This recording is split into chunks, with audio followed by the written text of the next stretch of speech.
She almost hit the lock button. A man she didn't know, soaked, rough-looking, standing in the rain, was walking toward her car. In any other moment, she would have driven off or called for help, but something made her pause, just long enough. And what happened next shattered everything she thought she knew. About people, about judgment, about herself.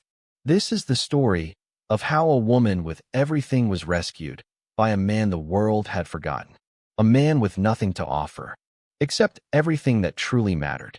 And if you think you know how this story ends, you don't. Not yet. Before we go any further, we'd love to know where you're watching from.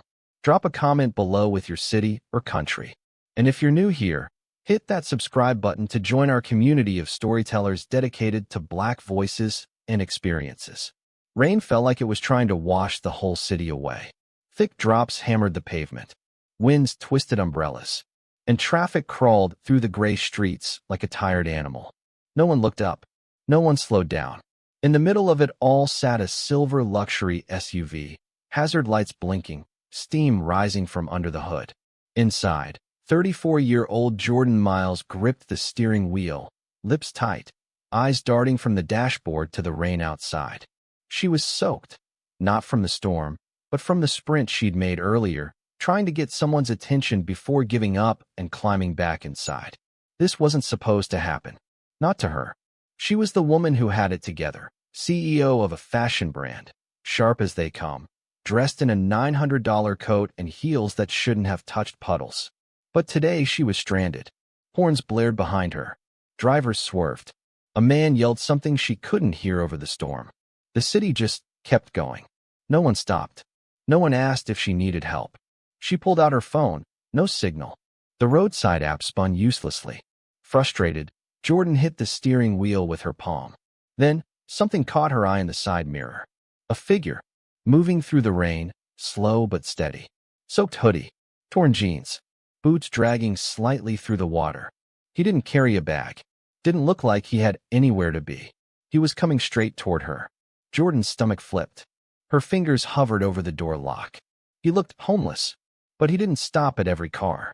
He didn't beg. He just kept walking until he reached hers. Then, he raised one hand and gave a short wave. She froze. He motioned toward the hood of the SUV, then pointed to her battery. Finally, he spoke, loud enough to carry through the glass. "Miss, I think your terminal's loose. I can fix it for you." His voice was rough, but not unkind. Direct, but not threatening. Jordyn cracked the window just an inch. "What?" she asked, voice low. "I used to be a mechanic," he said. "Looks like your battery cable popped loose in the rain. I can get it going if you want." She stared at him. This man, soaked to the bone, shivering slightly, hands stained with oil, had no reason to lie. No umbrella. No phone. Just the kind of eyes that made you pause, because they didn't want anything from you. Just to help. Still, every part of her was on edge. She thought about saying no, rolling the window back up, calling a tow truck and waiting an hour. But something, she couldn't explain it, told her not to. So she nodded once. Quick. Sharp. The man gave a small smile. Not wide, not pushy. Just real. Then he stepped up to the hood, lifted it, and got to work. He didn't ask for tools. Didn't fumble around like he was guessing. He moved with quiet confidence, fingers brushing the cable like a man who'd done this 100 times. His hands were cracked, nails dirty, but he worked like a surgeon. Every twist and turn deliberate. Jordyn stayed in the car, watching. The rain hit the windshield in waves. Her heater still worked. Her wipers too. But she didn't feel warm. She felt ashamed. For judging him. For hesitating. For almost locking the door. 2 minutes later, the engine coughed. Then roared back to life. He stepped back, wiped his hands on his hoodie, and nodded toward her. All set. She opened the door now, slowly, 1 foot into the water. "How did you?" He just shrugged. "Used to own a shop. Long time ago." And with that, he turned. Didn't ask for money. Didn't wait for praise. Just walked away. Back into the storm. Jordyn stood there for a second, rain soaking her again. She watched his back disappear into the blur of traffic and fog. She didn't even know his name. But she knew this. She'd just seen something rare. Something too many people missed. A man who had nothing, gave everything he had to a stranger for free, and vanished before she could say thank you. Have you ever met someone, a complete stranger, who changed your whole day just by showing you a little kindness? Tell me about it in the comments. And if this story has already made you feel something, hit that subscribe button so you don't miss what happens next. Because Jordyn can't stop thinking about the man in the storm, and what she finds when she goes looking for him will break her heart. She couldn't stop thinking about him. She went to work the next morning like nothing happened, walked into her office, smiled at the team, nodded at the doorman, but it was all on autopilot, because in her head, she was still on that wet street, watching that man walk away. She hadn't asked his name. She hadn't said thank you. She just sat there, stunned, with the engine humming and something tight in her chest. Something that didn't go away. That night, she lay awake in her expensive apartment, listening to the rain outside her window. Same city, different world. She kept seeing his face, that small smile. The way he didn't linger. The way he just helped. For free. Who does that? And who lets someone like that disappear? She went back. 2 days later, Jordyn drove the same route. Same time. Same streets. Slower this time. Watching every corner. Every bus stop. Every alleyway. She even stopped by a gas station and asked the clerk, "Have you seen a man around here?" Black guy, late 40s maybe. Wears a gray hoodie. Hands look like he works with engines. The guy behind the counter blinked. "That describes like 20 dudes," he said. She tried again at a nearby food cart. No luck. Finally, someone pointed her toward a local shelter a few blocks away. "You might try there," the woman said, barely looking up from her phone. "He sounds like a guy who sleeps behind the building sometimes. Quiet. Doesn't bother nobody." It was a faded brick building between a payday loan office and a liquor store. Jordyn had passed it dozens of times, never once looked twice. Inside, the lights flickered, and the air smelled like instant coffee and wet coats. A tired-looking woman behind the desk glanced up. "Can I help you?" "I'm looking for someone," Jordyn said. "He helped me with my car a few days ago. Said he used to be a mechanic." Black man, maybe mid-40s. Wears a hoodie. The woman's eyes softened. "You mean Malik?" Jordyn nodded quickly. "That might be him. Do you know him?" "I do," the woman said. "Quiet soul. Doesn't talk much, but he's always helping out. Keeps to himself. Keeps things fixed around here when we can't afford a real repair." Jordyn leaned in. "Do you know what happened to him? Why he's here?" The woman looked away for a moment, then said, "He used to run a shop. Real one. Malik's garage, off Jefferson. Got wiped out after a drunk driver slammed into it one night. Total loss. Insurance wouldn't pay. Said it was some kind of policy loophole. He tried to rebuild, but got hurt pulling someone out of a wreck.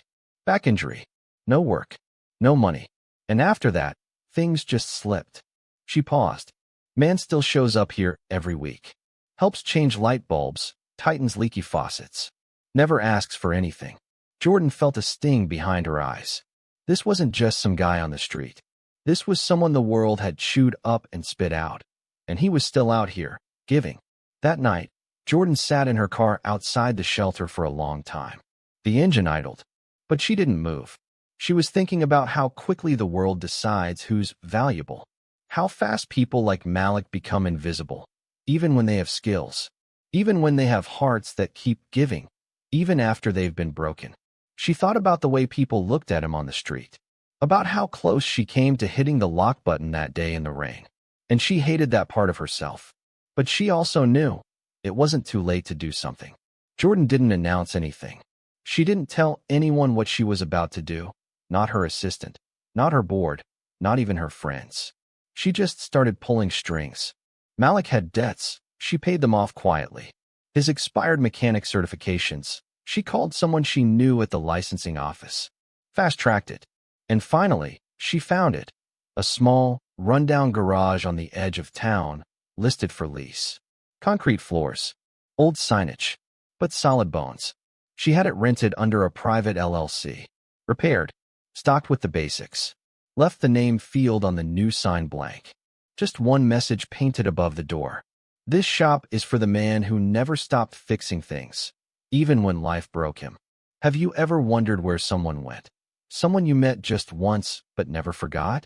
Drop a comment below And if you believe people like Malik deserve second chances, hit that subscribe button. Because Malik finds the open door left just for him, and what happens next will surprise even him. It happened quietly. One cool morning, Malik stepped off the city bus with a paper bag in his hand, the kind of morning that felt like nothing special. Just another day. He walked the usual route. Same cracked sidewalks. Same glances from people who didn't really see him. But then, something caught his eye. At the edge of an old lot stood a garage. Fresh paint, clean windows, and above the door, a message written in neat black lettering. This shop is for the man who never stopped fixing things, even when life broke him. Malik froze.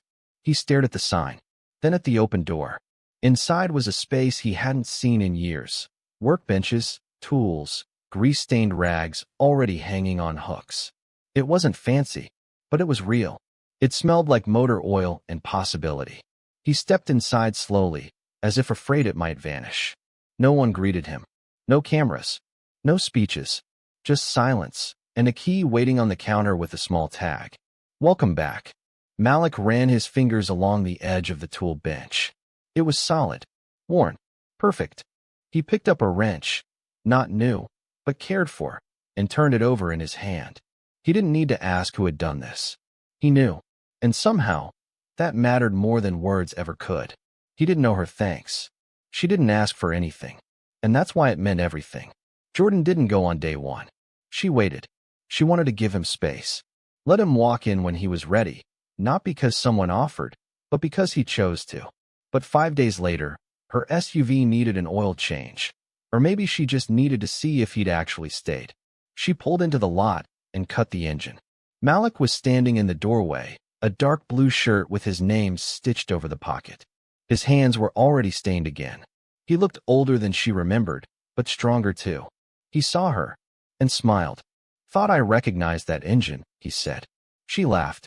I figured you might. They didn't talk about the garage. Not directly. She didn't say, I did this for you.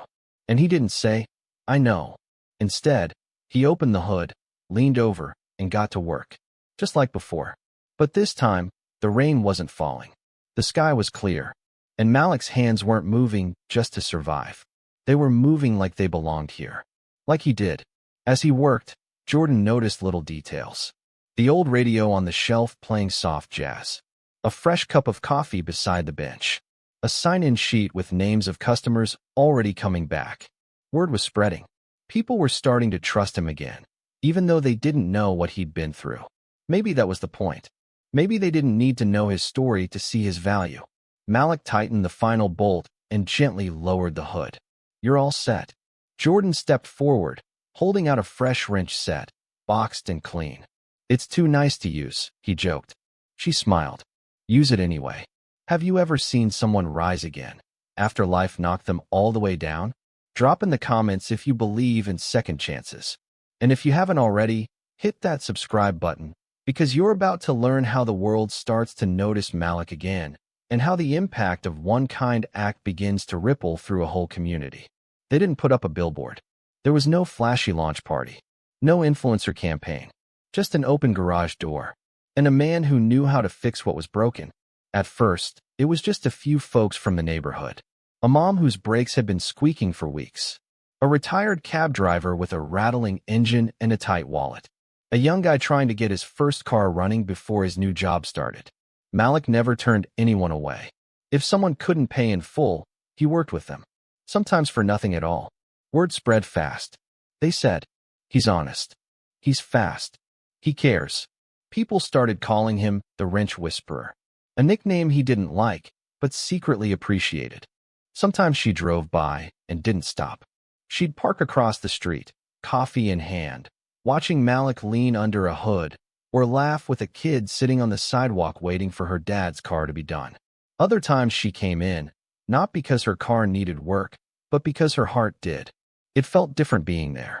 Grounded. Real. One day, she watched as Malik handed back a woman's keys.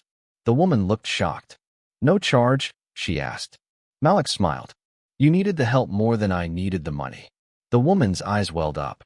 She hugged him, left without another word. Jordyn sat in her car, trying to swallow the lump in her throat. This man. who the world had forgotten, was now lifting everyone around him. And he didn't even think twice about it. Later that evening, Jordyn sat with Malik in folding chairs outside the garage. The air smelled like oil and fresh-cut grass. A rare quiet hung in the evening breeze. "You know," she said, "I used to think power meant control, status, outmaneuvering people." He looked at her. "What changed?" "You did," she said softly. "You fixed more than my car, Malik." He leaned back in his chair, looked at the stars. "I didn't fix anything," he replied. "I just kept moving forward." Jordyn smiled. "Maybe that's the hardest fix of all." A local high school asked Malik to speak to students about trades and second chances. He said no the first time. Said he didn't know how to speak, like those TED Talk guys. But they asked again. So he said yes. He told a room full of teens, "You're not what happens to you. You're what you keep doing after." Some kids clapped. Some looked down. But one kid stayed behind after and asked Malik for an internship. Malik said yes. That was the start of something new. Have you ever watched someone create change, not by shouting, but by showing up and doing the work? Comment, "I see you," if you believe in quiet strength. And if this story has touched you, subscribe now, because everything is about to come full circle. And the final gift Jordyn receives? It's something money could never buy. Jordyn never expected to cry at a garage. But here she was, standing just outside the open bay door of Malik's garage, arms folded across her chest, eyes glassy. Inside, Malik was bent under the hood of a beat-up minivan, explaining something to a young man, his new apprentice, in that quiet, steady way of his. The sun was setting behind them, painting everything gold. And for a second, Jordyn felt like time slowed down. This wasn't just a repair shop anymore. It was something bigger. It was healing ground. After the customer drove off, Malik wiped his hands and walked over. He carried something small in his palm, a keychain. It was worn leather, hand-stitched, with an engraved metal tag. He handed it to her. Jordyn turned it over and read the words. "Not all broken things need to stay broken." She looked up. "Where'd you get this?" she asked. Malik smiled. "Made it." "Why?" "Because you reminded me that I wasn't." There had never been a contract. Never an official thank you. But they both knew what they had built together. It wasn't just about a garage or a second chance. It was about choosing to see people, truly see them, even when the world doesn't. Months passed. Malik's name became known in the area, not because he bragged, but because people talked. They told stories of how he fixed their cars and something else, of how their kids got advice, of how he offered grace without judgment. One boy wrote him a letter that read, "I never had a dad, but I watched how you treated my mom. You didn't even know we were watching. But we were." Malik kept that letter folded in his back pocket. Always. And Jordyn changed too. Her work felt different now. She launched a scholarship fund, in Malik's name, for people coming out of shelters, trying to learn trades. She gave fewer speeches. Listened more. And every time she found herself slipping back into her old world of status and flash, she drove by the garage, reminded herself of what mattered. One day, Malik handed her a bill after a tune-up. She laughed. "You're charging me now?" He grinned. "Gotta run a business, Ms. Miles." She smiled back. "I wouldn't have it any other way." The garage lights clicked off one evening. Malik stood at the door, watching a young man clean up tools, humming the same old blues tune he used to whistle under his breath when no one was listening. He smiled, because it was still playing, even now, in someone else's hands. And across the street, in a parked car, Jordyn sat watching quietly, one hand on the keychain. No words, just peace. Have you ever been changed, not by a big moment, but by something small? A stranger, a gesture, a second chance? Drop a comment below if you've ever been given or given someone that chance. And if this story reminded you of the good still left in this world, hit that subscribe button. Because we're building something here, one story at a time. And like Malik said, not all broken things need to stay broken. Thank you for watching, and see you in the next video.